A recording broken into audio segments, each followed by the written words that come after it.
سامعین سے گزارش ہے کہ ایلیکوینٹ ادب اور ایلیکوینٹ ادب ایکسٹراس میں جتنے بھی مشہور تاریخی ناولز اور فکشنل ناولز کمپلیٹ ہو چکے ہیں اس کا مطالعہ ہمارے پلے لسٹ سیکشن میں کریں اور زیادہ سے زیادہ شیئر کرنے کی کوشش کریں، اور ہم سے رابطہ کرنے کے لیے فیس بک اور ٹویٹر پر فالو کریں۔ جزاک اللہ۔ بسم اللہ الرحمن الرحیم۔ نور الدین زنگی، شجاعت سے بھرپور ایک مجاہد کی سچی داستان۔ مصنف اسلم راہی MA۔ ایپیسوڈ 17۔ سلطان نور الدین زنگی جب اپنے لشکر کے ساتھ سنیترا کے قریب پہنچا تو اس کے مخبروں نے اسے اطلاع دی کہ سنیترا کے صلیبیوں کی مدد کے لیے مختلف صلیبی شہروں سے خاصے بڑے لشکر بڑی تیزی سے دوڑتے چلے آ رہے ہیں۔ اپنے مخبروں سے ساری تفصیل جاننے کے بعد سلطان نور الدین زنگی نے فوراً اپنے لشکر کو 3 حصوں میں تقسیم کر دیا۔ ایک حصہ شیر کو، دوسرا اپنے پاس اور تیسرا حصہ مجددین کے حوالے کیا گیا۔ خود سلطان نے فیصلہ کیا کہ وہ اپنے لشکر کے ساتھ صلیبیوں کے اس لشکر سے ٹکرائے گا جو سنیترا شہر کے باہر ان کا منتظر ہے، جبکہ شیرکوہ اور مجددین دونوں کی یہ ذمہ کام لگایا گیا کہ صلیبی شہروں سے جو بڑے بڑے لشکر صلیبیوں کی مدد کے لیے سنیترا کی طرف آ رہے ہیں ان کی راہ روکیں، اور کچھ مخبروں کو بھی منتخب کیا گیا جو اس سلسلے میں شیرکوہ اور مجددین کی آنے والے صلیبی لشکروں کی طرف رہنمائی کریں۔ چھوٹے سالاروں کو بھی سلطان نے 3 حصوں میں تقسیم کر دیا تھا۔ مخبروں کی رہنمائی میں شیرکوہ اور مجددین تو اپنے اہداف کی طرف روانہ ہو گئی تھی، جبکہ سلطان نور الدین زنگی اپنے حصے کے لشکر کو لے کر آگے بڑھا۔ سنیترا کے نواح میں دشمن استوار ہو چکا تھا، اس کے سامنے جا کر اپنی صفیں درست کرنا شروع کر دی تھیں۔ سلطان نے جب دشمن کے لشکر کا جائزہ لیا تو اس نے دیکھا کہ سنیترا کے باہر جس لشکر نے پڑاؤ کیا ہوا تھا اس کی تعداد کہیں زیادہ تھی، لہٰذا سلطان نے پہلے ضرب لگانے کا فیصلہ کر لیا، اور پھر جو ہی اس کے لشکر نے اپنی تنظیم کو درست کر لیا تھا تب سلطان نے اپنے کام کی ابتدا کی۔ پھر وہ صلیبیوں پر حملہ آور ہوا، جیسے کہ بے نام خواہشوں کی سرگوشیوں کے وقت کی بے ثباتی کے قصوں اور اداس خشک راتوں کے نوحوں میں بے کراں وسعتوں کے عذاب گھس کر ایک انقلاب برپا کر دیتے ہیں۔ سنیترا شہر کے باہر دونوں لشکروں کے ٹکرانے کے باعث میدان جنگ زمین پر پھیلتے غبار کے بھورے بادل میں جھلساتے انگاروں، سرد آہوں کے ہجوم میں اٹھتی ہزاروں کھولتی شورشوں اور بے رنگ دھندلکوں کے پھیلنے بکھرنے سے اچانک نمودار ہو جانے والی وحشی خونخوار یادوں کی صورت اختیار کر گیا تھا۔ اپنے تیز حملوں میں سلطان نے لمحوں کے اندر صلیبی لشکر کے سارے دمخم اور بل نکالنے شروع کر دیے تھے۔ بڑی تیزی سے ان کی حالت غیر ہو رہی تھی۔ آخرکار سنیترا شہر کے باہر صلیبیوں کو سلطان کے ہاتھوں بدترین شکست کا سامنا کرنا پڑا۔ وہ ہزیمت اٹھا کر بھاگی اور سنیترا شہر میں محصور ہو گئی۔ سلطان نے بڑی تندی اور سختی کے ساتھ سنیترا شہر کا محاصرہ کر لیا۔ دوسری جانب مختلف صلیبیوں کے لشکروں نے متحد ہو کر ایک بہت بڑے اور جرار لشکر کی صورت اختیار کر لی تھی، اور وہ بڑی تیزی سے سنیترا والوں کی مدد کے لیے بڑھ رہا تھا، مگر ان کی بدقسمتی کہ انہیں یہ خبر نہ ہوئی کہ 2 بے روک طوفان بھی ان کی طرف بڑھ رہے ہیں، اور تھوڑی دیر تک انہی طوفانوں میں اڑنے والے خس و خاشاک کی طرح بے بس اور پامال کر کے رکھ دیں گے۔ ان کے ایک طرف سے مجددین اپنے لشکر کے ساتھ، دوسری جانب سے شیرکوہ ان پر ضرب لگانے کے لیے طوفانوں کی طرح آ رہا تھا۔ وقت کی آنکھ نے دیکھا کہ سب سے پہلے مجددین ایک پہلو پر نمودار ہوا، اور وہ ان پر وقت کے سکون میں رات کی حشر سامانیاں کھڑی کرتی رجز کی ہواؤں، حسرتوں کے آتش گرے اور آتش و آہن کے سیل کی طرح ٹوٹ پڑا تھا۔ سنیترا کی طرف بڑھنے والے مختلف علاقوں کے صلیبی دنگ رہ گئے۔ وہ امید بھی نہیں رکھتے تھے کہ مسلمانوں کا لشکر سنیترا سے دور ہی ان پر ضرب لگانے آ جائے گا۔ وہ تو یہ امید لگائے ہوئے تھی کہ سنیترا سے باہر سنیترا کے صلیبی اور مسلمانوں کے درمیان ہولناک جنگ ہوگی، اتنی دیر تک وہ پہنچ کر ضرب لگانے کے قابل ہو جائیں گے۔ لیکن یہاں تو ویرانوں میں ان کی حالت وقت کے اتھاہ سمندر میں دردناک سموں اور اندھیری راتوں کے سناٹوں میں یادوں کے پرانے گنبدوں سے بھی بدتر ہو چکی تھی۔ لیکن ان کی بدترین تقدیر نے یہاں تک اکتفا نہیں کیا تھا کہ ابھی وہ مجددین کے حملے کے سامنے ہی کلبلا رہے تھی کہ دوسری طرف سے شیرکوہ اپنے لشکر کے ساتھ نمودار ہوا اور تکبیریں بلند کرتا ہوا وہ ان پر فضاؤں کی نبض کو برہم کرتی گرم شعلہ نگاہ برق، خونی انگڑائیاں، ارمانوں کا ہیجان، موت کے پیغامات، آہو فغاں کے ہنگامے کھڑے کرتے جھوم کر اٹھنے والے طوفانوں اور انگڑائیاں لیتے آتشیں سیل کی طرح حملہ آور ہو رہا تھا۔ مجددین کی طرح شیرگوہ نے بھی ان کی حالت خون کی لہروں میں گرد سے اٹے پلکوں اور نہ دھو پائی چہروں سے بھی زیادہ کربناکی کر کے رکھ دی تھی۔ کھلے میدانوں میں شیرگوہ اور مجددین کے ہاتھوں صلیبیوں کے اس متحدہ لشکر کو بدترین شکست ہوئی اور وہ شکست اٹھا کر ادھر ادھر بھاگ کھڑے ہوئے۔ ان میں سے کافی بڑی تعداد نے بھاگ کر سنیترا کا رخ کیا۔ ان کا خیال تھا کہ وہ سنیترا کے صلیبیوں سے مل جائیں گے اور ان کی طاقت اور قوت میں اضافہ کریں گے، لیکن ان کی بدقسمتی کہ جب وہ سنیترا شہر کے قریب پہنچے تو انہوں نے دیکھا کہ سلطان نور الدین زنگی شہر کو فتح کر چکا تھا اور شہر کے دروازوں پر سلطان کے جھنڈے لہرا رہے تھے۔ یہ صورتحال صلیبیوں کے لیے انتہائی حوصلہ شکن تھی، لہٰذا اپنی جانیں بچانے کے لیے وہ سب اپنے اپنے ٹھکانوں کی طرف بھاگ گئے تھے۔ دراصل شہر کے باہر سنیترا کے صلیبیوں کو شکست دینے کے بعد سلطان نور الدین زنگی نے بڑی شدت کے ساتھ شہر کا محاصرہ کیا تھا اور شہر کو وہ فتح کرنے میں کامیاب ہو گیا۔ دوسری طرف سنیترا کے نواح میں صلیبی لشکر کو بدترین شکست دینے کے بعد شیرگوہ اور مجددین سلطان سے آن ملے تھے۔ سلطان نے چند روز تک سنیترا میں قیام کر کے شہر کا نظم و نسق درست کیا، وہاں اپنا والی مقرر کیا۔ اس کے بعد وہ دمشق کی طرف چلا گیا۔ جن دنوں مجددین، شمس الدین اور قتلق تینوں سلطان کے ساتھ سنیترا کی مہم میں شامل تھی، ان کی غیر موجودگی میں بوڑھا سمرون بیمار ہو گیا تھا۔ جنگ سے فارغ ہونے کے بعد جب وہ گھر پہنچے تو سمرون انتہا درجے کا لاغر ہو چکا تھا اور علالت پوری طرح سے اپنی گرفت میں لے چکی تھی۔ مجددین، شمس الدین اور قتلق تینوں نے بڑی بھاگ دوڑ کی، بہترین طبیبوں سے اس کا علاج کروایا، لیکن سمرون کو کوئی آرام نہ ملا تھا، اس لیے کہ اس کی بیماری دن بدن بڑھتی گئی کہ سمرون اس قدر لاغر اور کمزور ہو گیا کہ بڑی مشکل سے مطلب کی گفتگو کرتا تھا۔ ایک روز مجددین، شمس الدین اور قتلق اور گھر کے باقی افراد کے ساتھ بیمار اور علیل سمرون کی چارپائی کے ارد گرد بیٹھے ہوئے تھی کہ مجددین کی طرف دیکھتے ہوئے عبیدہ بول پڑی، مجددین میرے بیٹے، تمہاری غیر موجودگی میں مرسینہ اور مشل دونوں پوچھ رہی تھیں کہ یہاں دمشق میں ہمارا قیام عارضی ہے یا دائمی۔ مجددین نے ایک گہری نگاہ باری باری مرسینہ اور مشل پر ڈالی اور کہنے لگا، اماں، ابھی حالات کا کچھ پتہ نہیں، فی الحال تو ہمیں یہیں قیام کرنا ہے، اس لیے کہ سلطان اب زیادہ وقت دمشق میں ہی قیام رکھتے ہیں، کبھی کبھی حلب کی طرف جاتے ہیں، اس لیے ہمارا دمشق میں رہنا ضروری ہے۔ یہاں تک کہنے کے بعد مجددین رکا اور اپنی ماں کی طرف دیکھتے ہوئے کہنے لگا، اماں، آپ یہ بھی کہنا چاہیں گی کہ حلب کی حویلی کا ہم کیا کریں گے؟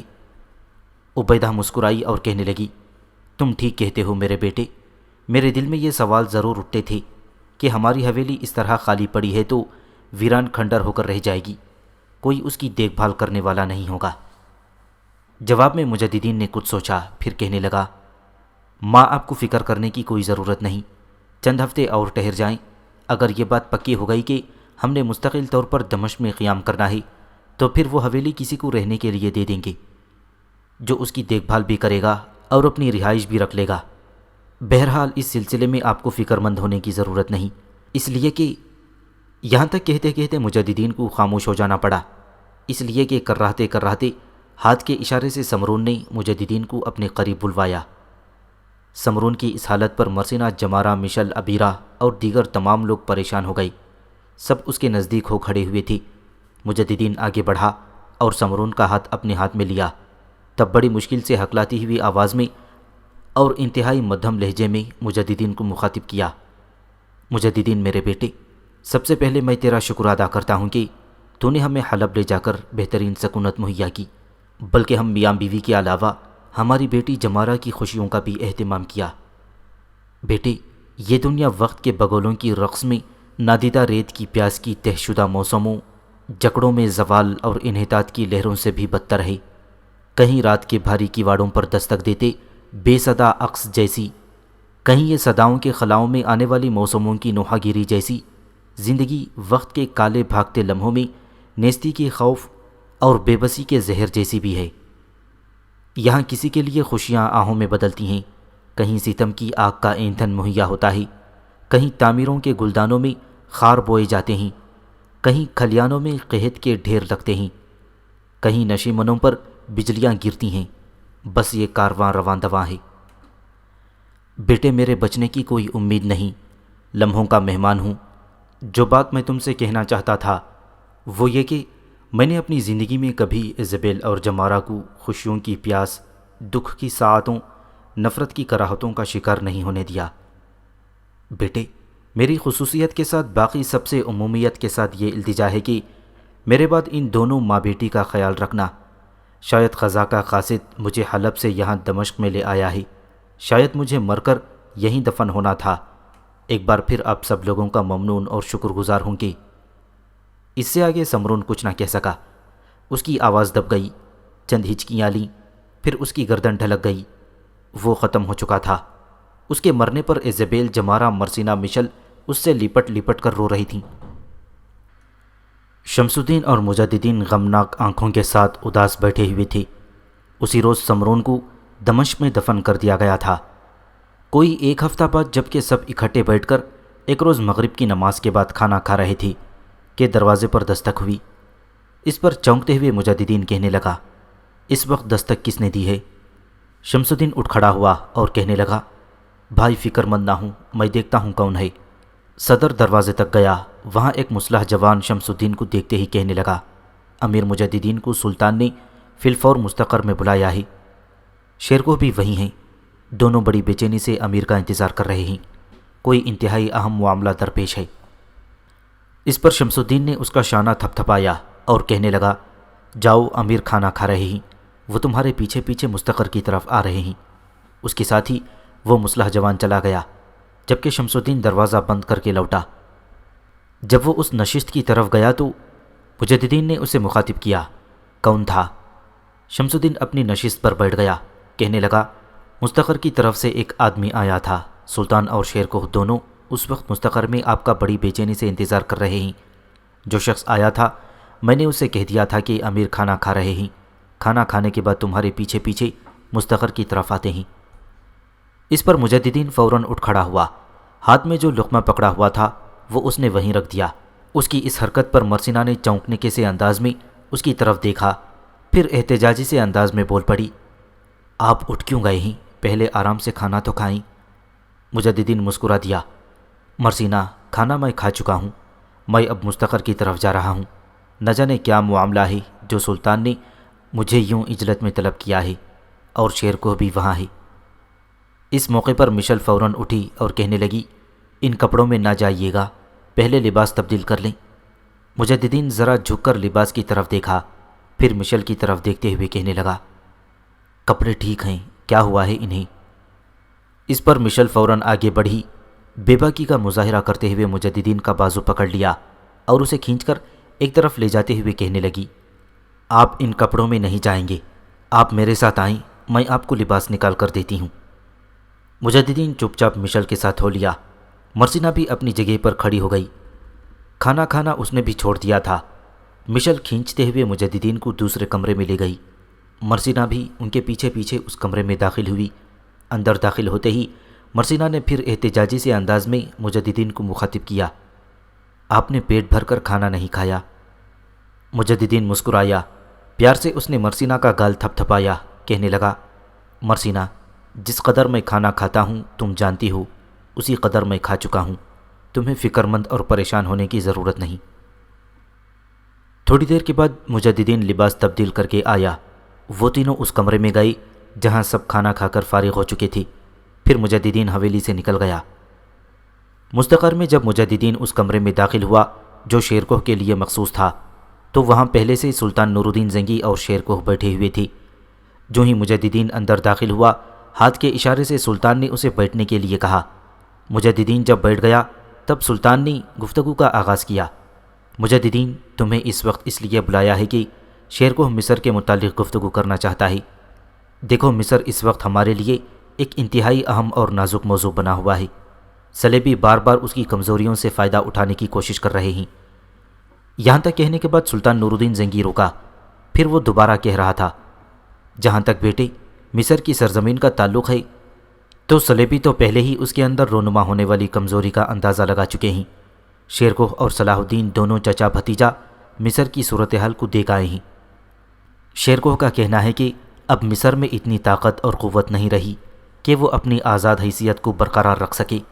جو صورتحال ہمارے سامنے ہے، اگر ہم نے مصر کے لوگوں کو ان کی اسی صورتحال پر چھوڑ دیا تو یاد رکھنا ان کی حیثیت صلیبیوں کے رحم و کرم پر رہ جائے گی، اور ایک نہ ایک روز صلیبی مصر پر قبضہ کر لیں گے، اس لیے کہ وہ پہلے ہی مصر کی طرف حریص نگاہوں سے دیکھ رہے ہیں۔ سلطان جب خاموش ہوا تو گفتگو کو آگے بڑھاتے ہوئے شیرکوہ بول اٹھا، میرا اپنا اندازہ ہے کہ مصر کی سرزمین صلیبیوں سے صرف اسی صورت میں بچ سکتی ہے کہ ہم خود آگے بڑھ کر خود مصر پر قبضہ کر لیں۔ مجددین میرے بھائی، تم بھی جانتے ہو اور سلطان بھی کئی بار واضح کر چکے ہیں کہ ہماری ساری جنگوں کا نقطہ نظر یروشلم، فلسطین اور شام کے ان سارے علاقوں کو واپس لینا ہے جو نصرانیوں نے گزشتہ صلیبی جنگوں میں زبردستی مسلمانوں سے چھین لیے تھے۔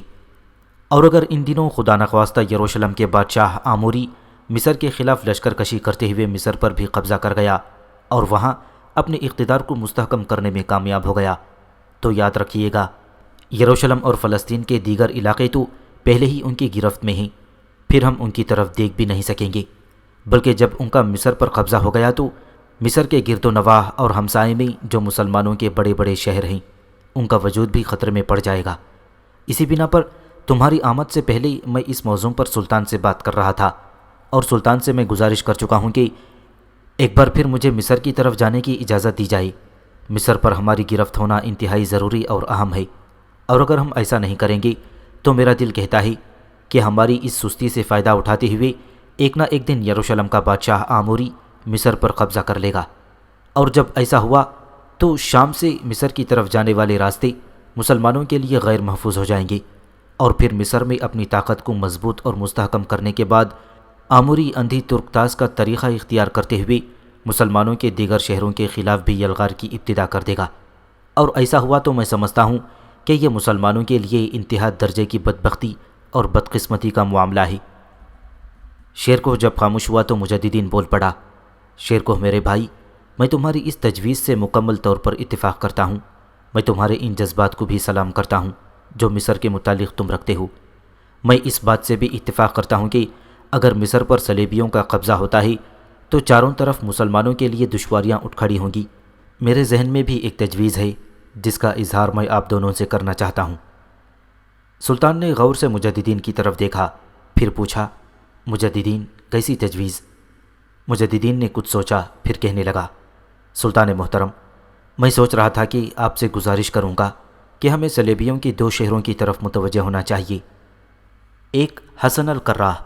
سلطان محترم، حسن القراہ سے ہم ایک بار پسپا ہونے پر مجبور ہو چکے ہیں، اور میں حسن القراہ کے صلیبیوں کو سبق سکھانا چاہتا ہوں کہ اگر وقتی طور پر ایک موقع پر ہم وہاں سے پسپا ہوتے ہیں تو ہم میں اتنی جرأت و ہمت ہے کہ ہم حسن القراہ کو فتح کر لیں گے۔ سلطان محترم، میرے دل میں اس وقت جو سب سے بڑی تمنا اور خواہش ہے وہ یہ ہے کہ حسن القراہ پر ایسی ضرب لگائی جائے کہ اپنے پہلے ہی حملے میں صلیبیوں کو اپنے سامنے گھٹنے ٹیکنے پر مجبور کر دیا جائے اور حسن القراہ پر قبضہ کیا جائے۔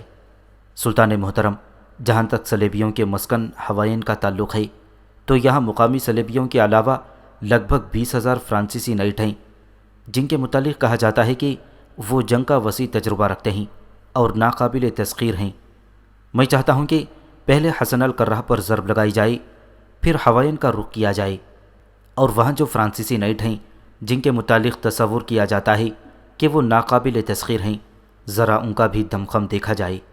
میں چاہتا ہوں حوائین پر ایسی ضرب لگائیں کہ ناقابل تسخیر سمجھے جانے والے فرانسیسی نائٹ ہمارے سامنے گردن جھکانے، ہاتھ جوڑنے پر مجبور ہو جائیں۔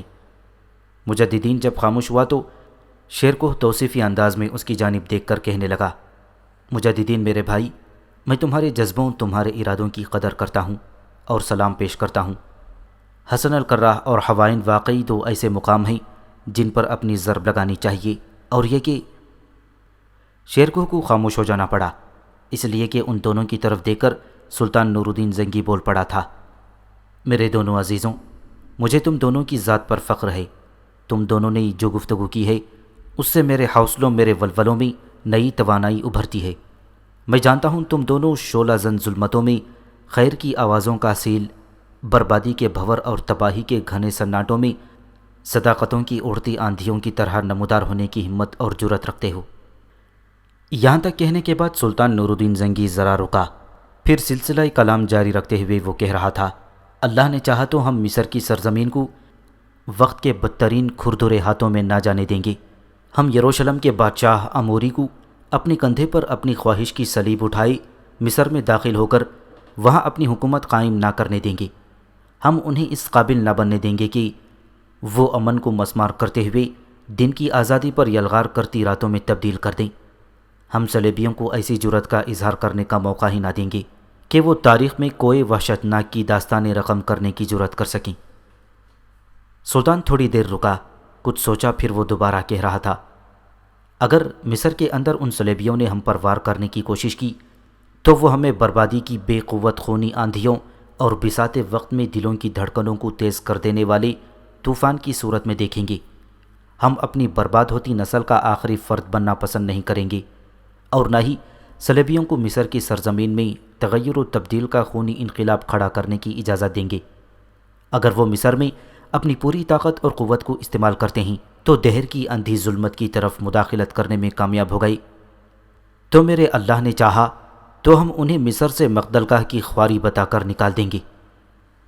سلطان رکا، پھر وہ گفتگو آگے بڑھاتے ہوئے کہہ رہا تھا، اب جب کہ ہم تینوں اس بات پر متفق ہیں کہ مصر پر ہمیں اپنی گرفت مضبوط کرنی چاہیے، اور یہ معاملہ بھی طے شدہ ہے کہ شیرکوہ کو اب مصر کا رخ کرنا چاہیے، اب جو معاملہ طے ہونا باقی ہے وہ یہ ہے کہ ہمارے سالاروں میں کون کون شیرکوہ کے ساتھ جائے گا۔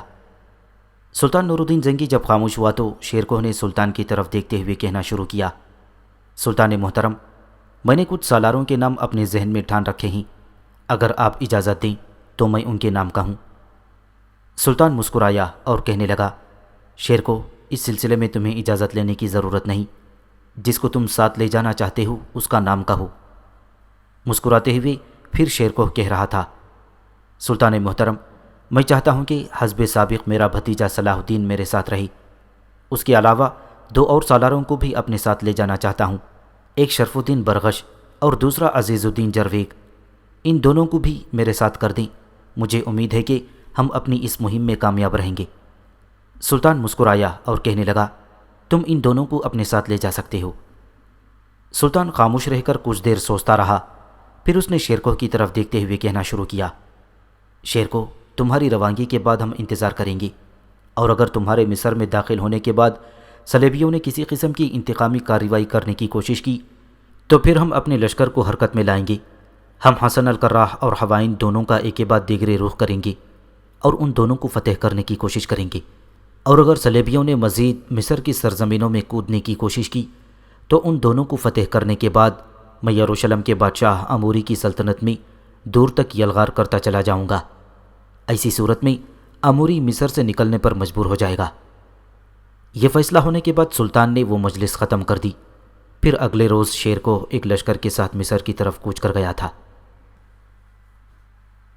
مصر کے وزیر بدبخت اشاور کو اطلاع مل چکی تھی کہ مصر پر قبضہ کرنے کے لیے شیرکوہ ایک لشکر کے ساتھ کوچ کر چکا ہے اور وہ بڑی تیزی کے ساتھ مصر کی طرف کوچ کر رہا ہے۔ یہ خبر ملنے پر بدبخت اور غدار اشاور نے ایک انتہائی قدم اٹھایا۔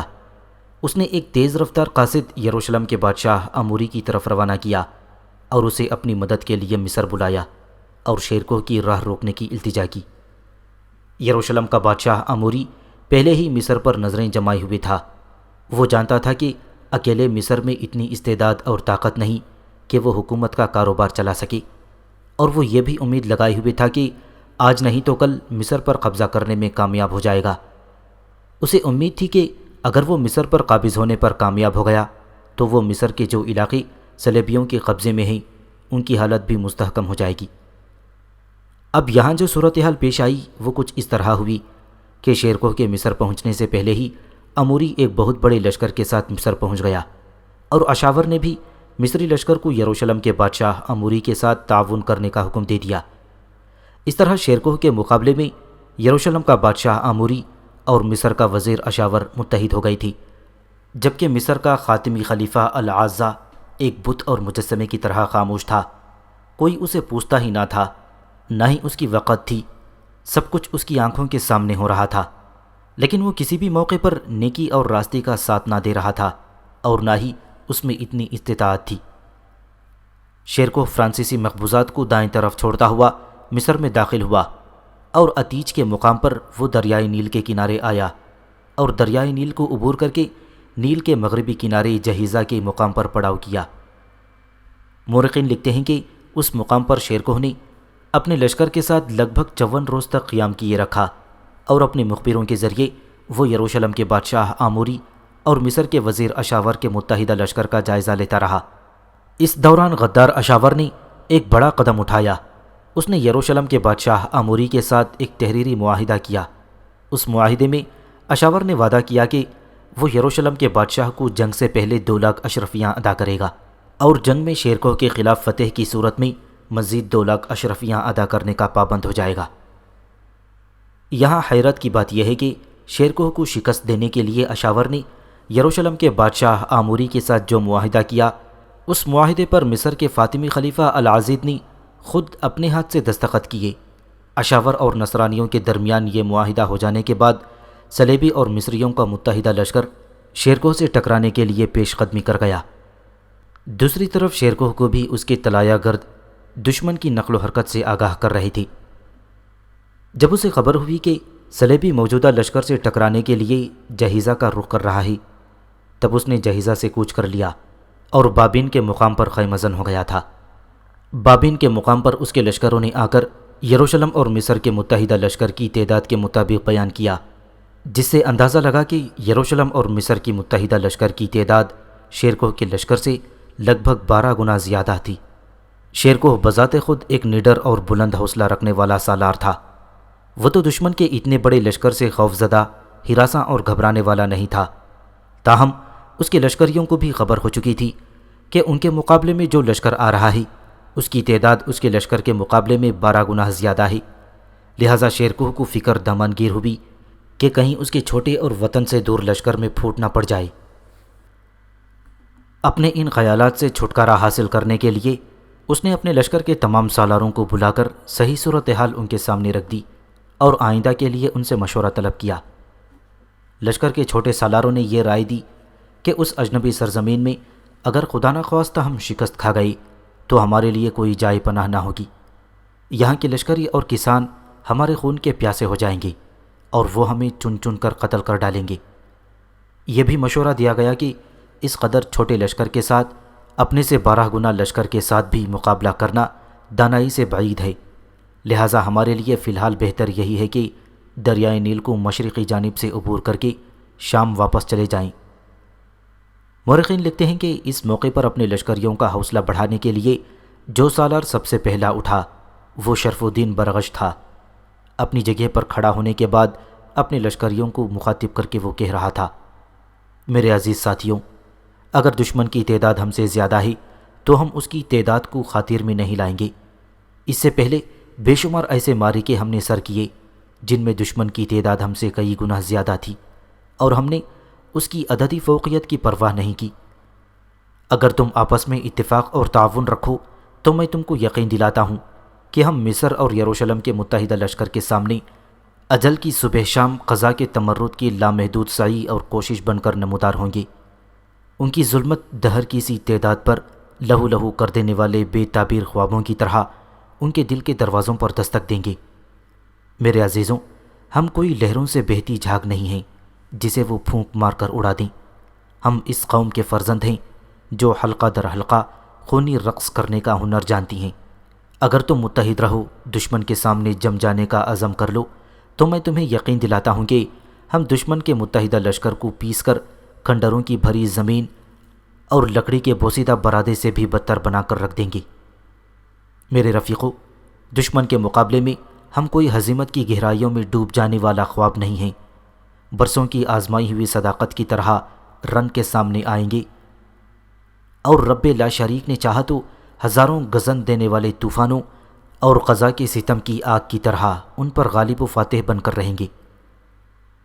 تھوڑی دیر کے لیے شرف الدین برغش رکا، پھر اپنے ساتھیوں کو پہلے سے بھی زیادہ بلند اور پرجوش آواز میں مخاطب کرتے ہوئے کہہ رہا تھا، دشمن کے خوف سے پیٹ پھیر کر وطن واپس لوٹ جانا بزدلی اور اپنے دیس، اپنے وطن، اپنی سرزمین، اپنے دین سے نمک حرامی ہے۔ میری سمجھ میں نہیں آتا جو شخص موت یا قید سے خوف زدہ ہوتا ہے وہ لشکر میں کیوں شامل ہوتا ہے؟ ایسے شخص کو چاہیے کہ عورتوں کے ساتھ گھر بیٹھا رہی۔ شرف الدین برغش پھر رکا اور اس کے بعد وہ پہلے سے بھی زیادہ پرجوش الفاظ میں کہہ رہا تھا، قسم خدائے وحدہ لا شریک کی، اگر ہم یہاں سے جنگ کیے بغیر اپنی سرزمینوں کی طرف واپس لوٹ گئی تو خدائے قدوس کی ناراضگی کے علاوہ نور الدین کے غضب اور غصے کا نشانہ بھی ہم ہی بنیں گے۔ وہ ہمارے روزینے بند کر دے گا اور جن لوگوں کو ان کی اعلیٰ خدمات کے باعث اس نے زمینیں عطا کی تھیں وہ ضبط کر دے گا۔ میرے بھائیوں، یہ بھی سوچو، جب ہم لڑے بغیر واپس جائیں گے اور سلطان ہم سے یہ پوچھے گا کہ ہم مسلمانوں کا مال کھاتے ہیں اور اس کے دشمنوں کے سامنے سے راہ فرار اختیار کرتے ہیں تو ہمارے پاس کیا جواب ہوگا؟ جب وہ ہم سے یہ پوچھے گا کہ ہمارے لوگ مسلمانوں کی سرزمین کو کفار کے حوالے کیوں کرائے ہیں تو تم میں سے کون ہے جو اس کا جواب دے گا؟ اللہ سے ڈرو، قیامت کے دن وہ تمہاری نمک حرامی کا محاسبہ ضرور کرے گا۔ شرف الدین برغش کی اس تقریر نے لشکریوں کے دلوں میں ایک عجیب و غریب ولولہ اور حوصلہ پیدا کر لیا تھا۔ مورخین لکھتے ہیں کہ شرف الدین برغش کے بعد لشکریوں کا حوصلہ بڑھانے کے لیے جو دوسرا شخص اٹھا وہ صلاح الدین ایوبی تھا۔ اس نے اپنے لشکریوں کو مخاطب کرتے ہوئے انتہائی پرجوش الفاظ میں کہنا شروع کیا، میرے عزیزوں، جانثار ساتھیوں، ہم مسلمان وقت کی ایک غالب تہذیب اور کائنات کی نیکی کے ایک انقلاب و تبدیلی کا سبب و علت ہیں۔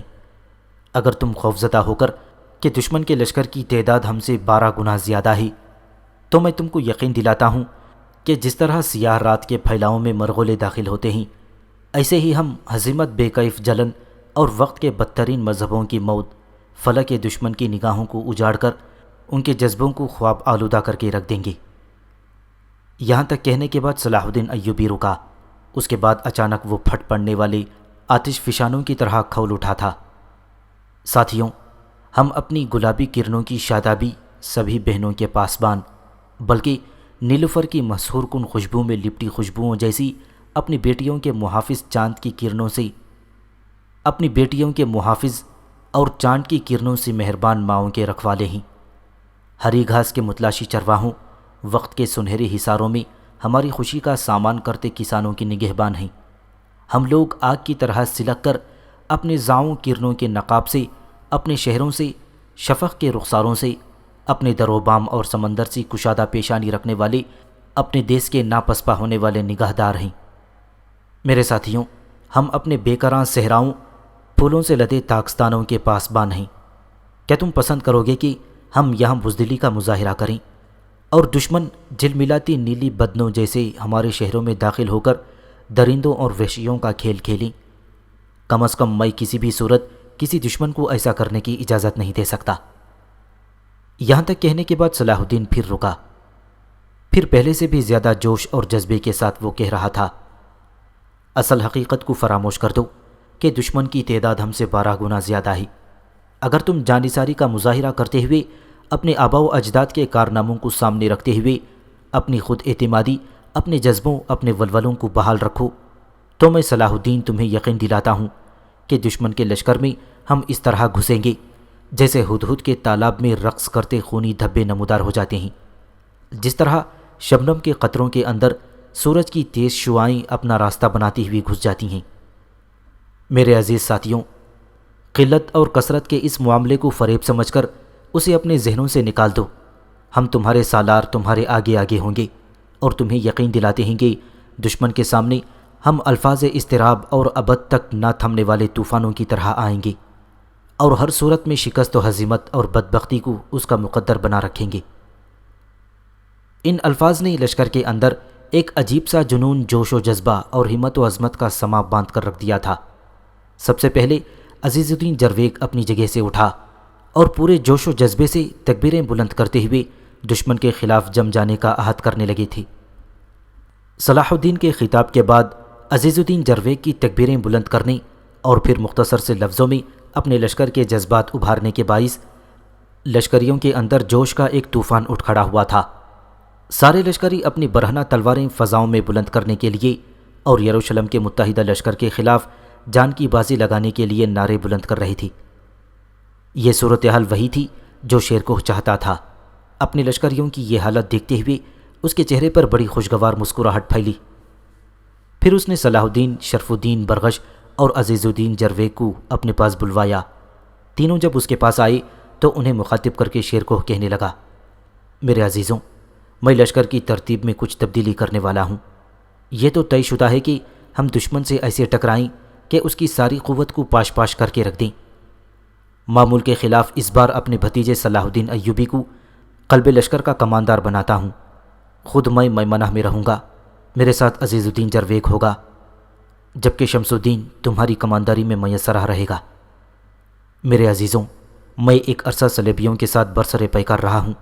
سلطان نور الدین زنگی کے علاوہ سلطان عماد الدین کے دور میں صلیبیوں کے خلاف برسر پیکار رہا ہوں، لہٰذا صلیبی میرے نام سے زیادہ شناسا ہیں۔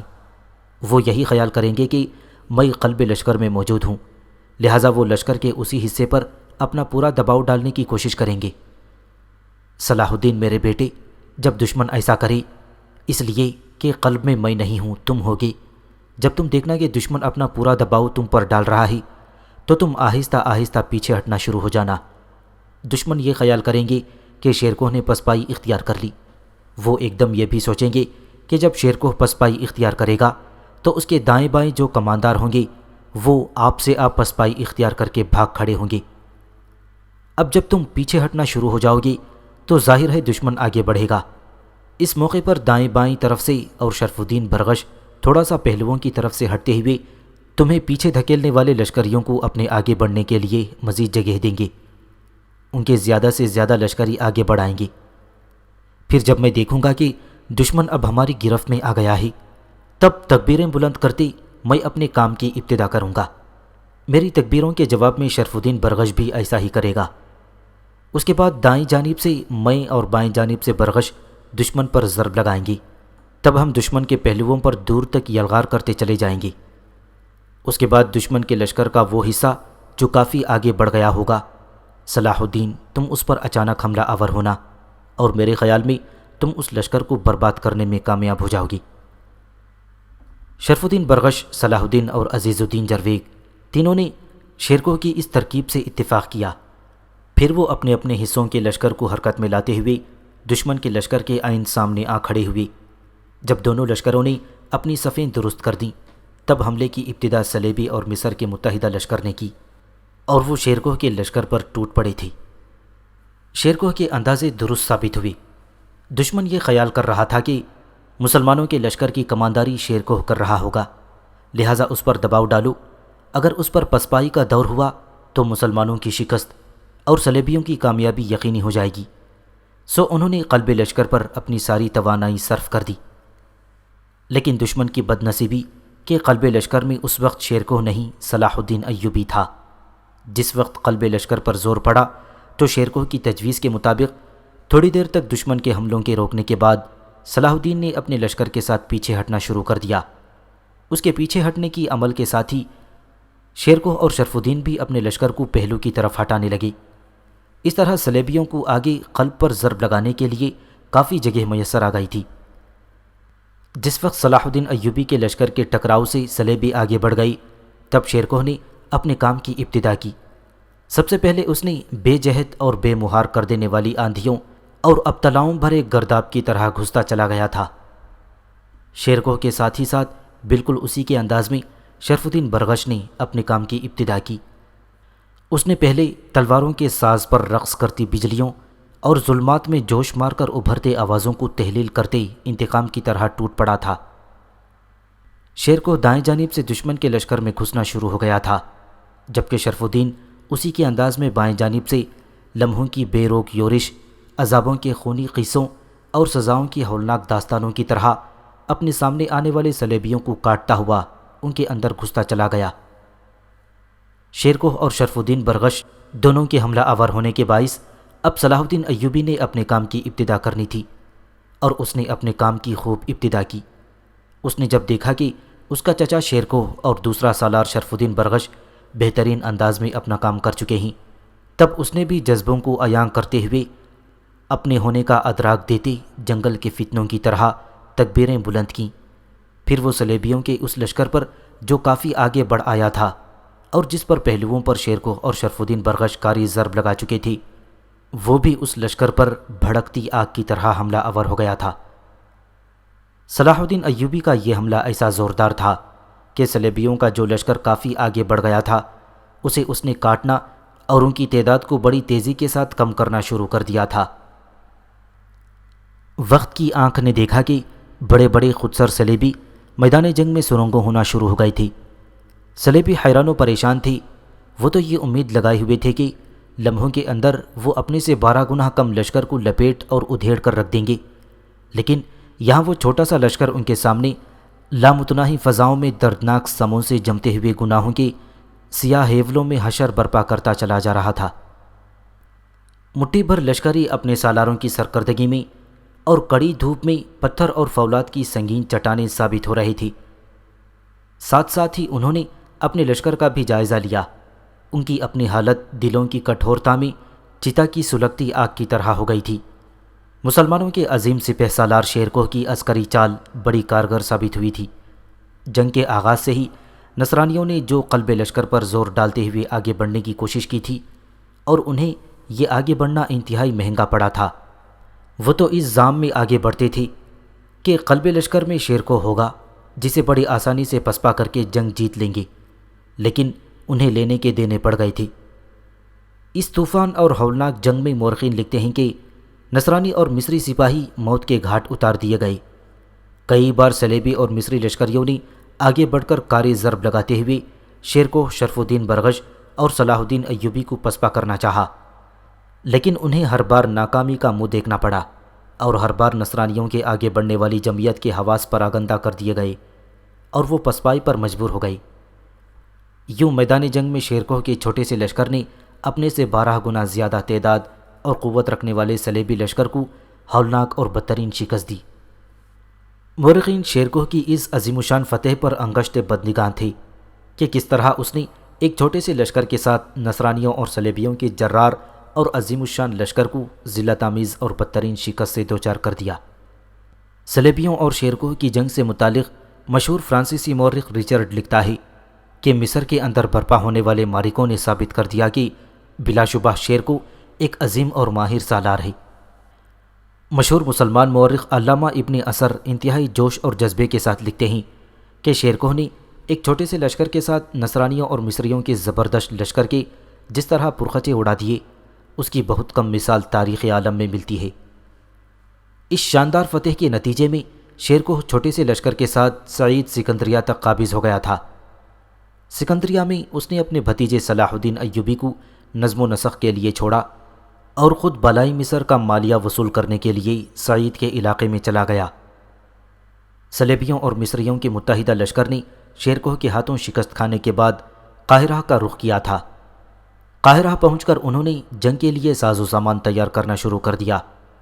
انہوں نے جب دیکھا کہ چھوٹے سے لشکر کے ساتھ شیرکوہ کے بھتیجے صلاح الدین ایوبی نے سکندریہ میں قیام کر رکھا ہے، دوسرے سالار شرف الدین برغش اور عزیز الدین جرویگ اس کے ساتھ ہیں، جبکہ ان کا سالار اعلیٰ شیرکوہ لشکر کے ایک حصے کے ساتھ مالیہ وصول کرنے شمال کی طرف گیا ہوا ہے، تب انہیں ایک اچھا موقع مل گیا۔ انہوں نے ارادہ کر لیا اس وقت، کیونکہ مسلمانوں کا ایک چھوٹا سا لشکر 2 حصوں میں تقسیم ہے، ایک کو شیرکوہ لے کر مالیہ وصول کرنے شمال کی طرف گیا ہوا ہے، جبکہ دوسرے حصے کے ساتھ صلاح الدین اور دوسرے سالار سکندریہ کے اندر قیام کیے ہوئے ہیں۔ اس صورتحال سے فائدہ اٹھانے کے لیے صلیبی اور مصری پھر حرکت میں آئے اور ایک بہت بڑا لشکر تیار کر کے انہوں نے سکندریہ کا محاصرہ کر لیا۔ مورخین لکھتے ہیں کہ مصریوں اور صلیبیوں نے لگاتار 3 ماہ تک سکندریہ کا محاصرہ کیے رکھا تھا۔ نوبت یہاں تک آ گئی کہ سکندریہ شہر میں صلاح الدین ایوبی اور اس کے لشکریوں کے پاس خورد و نوش کا سامان ختم ہو گیا اور وہ اپنے آپ کو بڑی مصیبت میں دیکھ رہے تھے۔ صلاح الدین کے پاس کیونکہ ایک چھوٹا سا لشکر تھا جس سے وہ مشکل سے شہر کا نظم و ضبط چلا سکتا تھا، لہٰذا وہ شہر سے باہر نکل کر دشمن کا مقابلہ بھی نہیں کر سکتا تھا۔ اس کے باوجود وہ اپنی خداداد، جرأت مندی، دلیری، حوصلے اور ہمت کے بلبوتے پر صلیبیوں اور مصریوں کے متحدہ لشکر کے مقابلے میں ڈٹا رہا۔ مورخین لکھتے ہیں کہ اس محاصرے میں اس نے ایسی سختیاں اٹھائیں کہ انہیں وہ زندگی بھر نہ بھولا۔ دوسری جانب شیرکوہ بھی ایک عجیب کشمکش میں مبتلا ہو گیا تھا۔ مصر میں اپنے اخراجات پورے کرنے کے لیے وہ مالیہ وصول کرنے میں مشغول تھا، اور ایسا کرنا بے حد ضروری تھا۔ وہ قابل بھی نہیں تھا کہ جو مسلح دستے اس کے پاس ہیں ان کے ساتھ وہ حرکت میں آتا اور سکندریہ شہر کا محاصرہ کرنے والوں پر ضرب لگا کر انہیں محاصرہ اٹھا لینے پر مجبور کر دی۔ مسلمانوں کا لشکر پہلے ہی چھوٹا سا تھا، اب وہ دو حصوں میں تقسیم ہو کر کسی بھی جگہ جم کر دشمن کی قوت کو پسپا کرنے کے قابل نہ رہا تھا۔ یہ صورتحال یقیناً شیرکوہ کے لیے بھی تشویشناک تھی، لیکن اس نے اس کرب اور مصیبت سے نکلنے کے لیے ایک اور چال چلی اور راستہ ضرور تلاش کر لیا۔ شیرکوہ نے برابر اپنے بھتیجے صلاح الدین سے رابطہ رکھا، اس لیے کہ وہ شمال مصر میں اپنے کام میں ہر طرح مصروف تھا۔ جب اس نے دیکھا کہ صلیبی محاصرہ ترک نہیں کرتے تو وہ بھی حرکت میں آیا۔ جو چند دستے تھے ان کے ساتھ بڑی برق رفتاری کے ساتھ سفر کیا۔ مصر کے شمالی علاقوں سے اس نے کوچ کیا اور آگے بڑھتے ہوئے اس نے قاہرہ شہر کا محاصرہ کر لیا۔ قاہرہ شہر کے دفاعی استحکامات اتنے مضبوط اور مستحکم تھے کہ چند دستوں کے ساتھ وہ قاہرہ پر قبضہ نہیں کر سکتا تھا، نہ ہی وہ چھوٹے سے لشکر کے ساتھ محاصرے میں سختی اور شدت پیدا کرنے کے قابل تھا۔ لیکن اس نے ایسا کر کے صلیبی لشکر کو سوچنے پر مجبور کر دیا تھا۔ دوسری جانب سکندریہ میں صلاح الدین ایوبی اور اس کے لشکریوں کو بھی خبر ہو گئی کہ شیرکوہ نے شمالی مصر سے نکل کر قاہرہ کا محاصرہ کر لیا ہے، تو یہ خبر ان کے لیے خوشی کا باعث بنی اور ان کے حوصلے پھر جواں ہو کر رہ گئے۔ شیرکوہ کے قاہرہ کا محاصرہ کرنے سے فی الفور رد عمل کا اظہار ہوا، اور مصر کا وزیر اشاور اور یروشلم کا بادشاہ آموری شیرکوہ کے ساتھ گفت و شنید کرنے پر مجبور ہو گئے۔ وہ جانتے تھے کہ شیرکوہ ہر ناممکن کام کو کرنے کی صلاحیت رکھتا ہے۔ اب یروشلم کا بادشاہ آموری اور اشاور اپنے سروں پر دو خطرات منڈلاتے محسوس کر رہے تھے۔ پہلا یہ کہ نصرانیوں نے سکندریہ کا محاصرہ ترک کر کے قاہرہ کا رخ کیا تھا، تو صلاح الدین ایوبی ان کا تعاقب کر کے ان کے لیے موت کا قاصد ثابت ہوگا۔ اور دوسرا خطرہ انہیں یہ لاحق تھا کہ اگر شیرکوہ نے اپنی روایتی جرأت مندی، دلیری اور جواں مردی کا مظاہرہ کرتے ہوئے کوئی مافوق الفطرت حربہ استعمال کرتے ہوئے قاہرہ کو فتح کر کے قاہرہ کا نظم و نسق اپنے ہاتھ میں لے لیا، تو صلیبیوں اور اشاور کے پاس کیا رہ جائے گا؟ وہ تو سکندریہ اور قاہرہ کے بیچ میں لٹک کر رہ جائیں گے، اور اگر اسی دوران انہیں اپنے سلطان نور الدین زنگی کی طرف سے بھی مزید مدد مل گئی تو پھر ان کی حالت صحرا اور دشت میں بھٹکتے پیاسے بے سر و سامان مسافروں سے بھی بدتر ہو کر رہ جائے گی۔ انہی خیال کے تحت انہوں نے شیرکوہ کو گفتگو کی دعوت دی۔ امالکرک یعنی آموری کے قاصد جب شیرکوہ کے پاس پہنچے تو شیرکوہ نے قاہرہ کا محاصرہ ترک کر دیا اور سکندریہ کی طرف روانہ ہوا، اور وہاں شیرکوہ کے ساتھ انہوں نے شرائط طے کی۔ پہلی یہ کہ اشاور شیرکوہ کو 50,000 دینار دے گا۔ دوم یہ کہ مصر میں قیام کے دوران شیرکوہ جو مالیہ کی صورت میں حاصل کر چکا ہے وہ اسی کے پاس رہے گا۔ سوم یہ کہ سکندریہ شہر جہاں شیرکوہ نے اپنے بھتیجے صلاح الدین کو رکھا ہے خالی کر دیا جائے گا اور سکندریہ مصریوں کے حوالے کر دیا جائے گا۔ چہارم یہ کہ یروشلم کا بادشاہ آموری اور شیرکوہ دونوں اپنے لشکروں کو لے کر مصر سے نکل جائیں گے۔ اس معاہدے کے بعد شیرکوہ نے مصری حکومت سے 50,000 دینار وصول کیے، سکندریہ مصریوں کے حوالے کیا، پھر وہ اپنے لشکر کے ساتھ شام کی طرف روانہ ہو گیا تھا۔ لیکن یروشلم کا بادشاہ آموری بڑا دھوکے باز، عیار اور فریبی تھا۔ شیرکوہ کے چلے جانے کے بعد وہ اشاور کے ساتھ اپنے عہد پر قائم نہ رہا۔ اس نے اشاور سے اصرار کیا کہ وہ اپنے لشکر کو اس صورت میں مصر سے نہ نکالے گا جب اشاور اسے کم از کم 1,00,000 دینار خراج دینا منظور نہ کرے۔ ساتھ ہی اس نے یہ بھی شرط رکھی کہ مصر میں اس کا ایک قائم مقام یعنی نائب بھی رہے گا، اور اس کے ساتھ کچھ صلیبی مسلح دستے بھی اس کے ساتھ قیام کریں گے۔ اشاور جانتا تھا کہ اگر اس نے آموری کی ان مطالبات کو منظور نہ کیا تو اس میں اتنی طاقت، اتنی ہمت اور جرأت نہیں ہے کہ وہ یروشلم کے بادشاہ آموری کا مقابلہ کر سکے اور اسے زبردستی مصر سے نکال باہر کرے، لہٰذا اس نے آموری کی ان شرائط کو قبول کر لیا۔ مورخین لکھتے ہیں کہ آموری اور اشاور کے درمیان جو نئی شرائط طے پائیں وہ بالکل خفیہ رکھی گئی تھیں، یہاں تک کہ مصر کے فاطمی خلیفہ العاضد کو بھی اس کی اطلاع نہ دی گئی۔ مصر میں شیرکوہ کی دوسری مہم کا بھی انجام مورخین لکھتے ہیں کہ نتائج کے لحاظ سے پہلی مہم کی طرح یہ مہم بھی کوئی خاص اہمیت کی حامل نہ تھی، بلکہ ایک طرح سے اگر حقیقت پسندی کا مظاہرہ کرتے ہوئے دیکھا جائے تو یہ مہم بھی مایوس کن تھی، کیونکہ شیرکوہ تو مصر سے نکل آیا تھا، لیکن اس کے نکلنے کے بعد آموری نے نہ صرف یہ کہ وہاں اپنا نائب مقام رکھا، اپنے لشکریوں کے دستے بھی وہاں مقیم کیے، اور سب سے بڑھ کر اس نے 1,00,000 دینار خراج کے طور پر اشاور سے وصول کر لیا۔ اس طرح مصر کی سرزمین پر یروشلم کے بادشاہ آموری کی طرف سے پہلے کی طرح ہی بدستور خطرات اور خدشات منڈلاتے رہے تھے۔ تاہم شیرکوہ کے دوبارہ مصر میں شامل ہونے کے 2 فوائد بھی ہوئے، وہ یہ کہ شیرکوہ اور صلاح الدین ایوبی دونوں چچا بھتیجے، ان 2 مہموں کے دوران نہ صرف یہ کہ اشاور کی سیاہ کاریوں، اس کی غداریوں اور وعدہ خلافیوں کا تجربہ ہوا، بلکہ وہ یروشلم کے نصرانی حکمران آموری کے گھناؤنے عزائم سے بھی آگاہ ہو گئے، اور ان کو یہ بھی تجربہ ہو گیا کہ آنے والے دور میں اگر مصر کے خلاف کسی مہم کی ابتدا کی جاتی ہے تو اس مہم کو کامیاب کرنے کے لیے کس قدر قوت اور کتنی تعداد کے لشکر کی ضرورت پڑے گی۔